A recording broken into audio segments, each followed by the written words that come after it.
संकुचित म्हणून नाही, जे ठराविक लोक आहेत 5, 7, 7, 8 जण लोक ज्यांनी तिथं अर्ज दिला, ताटेसर असतील, बाकीचे असतील, मोठाडपणा घेऊन तुम्ही तिथे जाताय आणि बाकी सांगताय. इथं जी जागा आहे ना ही वर्षानुवर्ष इथं मशानभूमी, कोणाच्या अट्टासाठी इकडून तिकडे जायचं आणि तिकडून इकडे करायची, बदलायची, काय करायचं, काय संबंध आहे त्याचा? काय चाललंय काय म्हणजे काय कळाना. तुम्ही पहिल्यांदा आधी इथं 5 लाख रुपये टाकताय, त्यावेळेस तुम्हाला कळलं नाही का ही मशानभूमी आहे का नाही? 5 लाख रुपये मामांनीच दिलं ना, मग त्यावेळेस कंपाऊंड करताना तुम्हाला कळलं नाही का? आता 3 कोट आलं, वास्तू चांगली होईल म्हणून तुम्ही विरोध करताय का 3 कोट टाकलं म्हणून विरोध करताय? आणि जी तुमची शहरात बाकीची कामं असतील किंवा कुठं काय असेल, तुम्ही त्यात काय म्हणले? ती जी तुम्ही अर्ज दिलाय त्यात काय म्हणले? स्थानिक पुढाऱ्यांनी. मग स्थानिक पुढाऱ्यांनी काहीतरी मिळण्यासाठीही केलंय. तसं करतं कोण? कुणासाठी? मशानभूमीचे पैसे कोण असं करेल का? अर्ज देताना कसा दिला पाहिजे अर्ज, काय बोललं पाहिजे? स्थानिक पुढारी किंवा स्थानिक नेते, हे तर इथल्या स्थानिक मध्ये कोण विरोध करतोय तुम्हाला? स्थानिक लोक मध्ये कुणी सांगितलं की बाबा इथं मशानभूमीला निधी टाकले की अडवणूक करतात, कुठं काय करतात? अरे शहरात तर कोणच बघा ना कोणाकडे. आम्ही आतापर्यंत जेवढी नगरसेवक आहे कुणी कुठं अडवलंय कुणी कोणाला? पण निधी आल्यावर काम करून द्यायचं नाही तुमचं तुम्ही.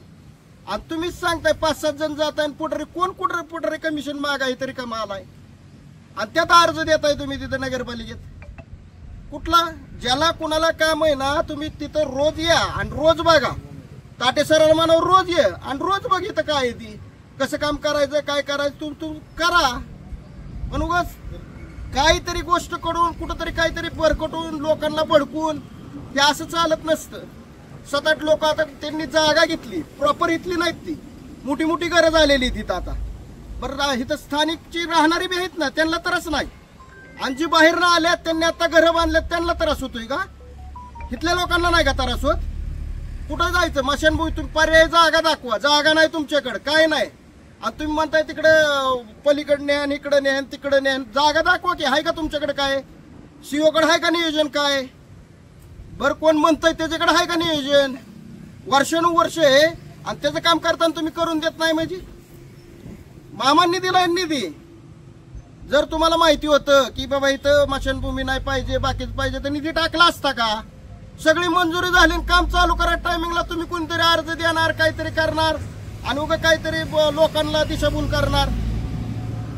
काय बोलायची पद्धत आहे, काय चाललंय? बरं तुम्हाला दिलंय ना शहरात, तुम्हाला बघायसाठी सगळं दिलंय, पण तुम्ही उगा उठताय सुटताय की काय झालं की तुम्ही डायरेक्ट ह्याच्यावर.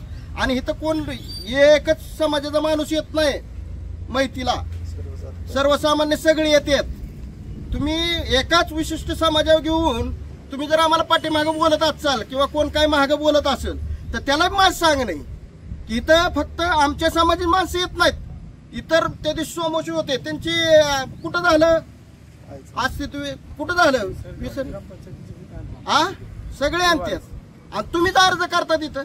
कुठली पद्धत काढली हा? आणि उगा आम्ही सगळे काय बसतो म्हणून तुम्ही आपलं काय बी बोलता आणि काय बी करता.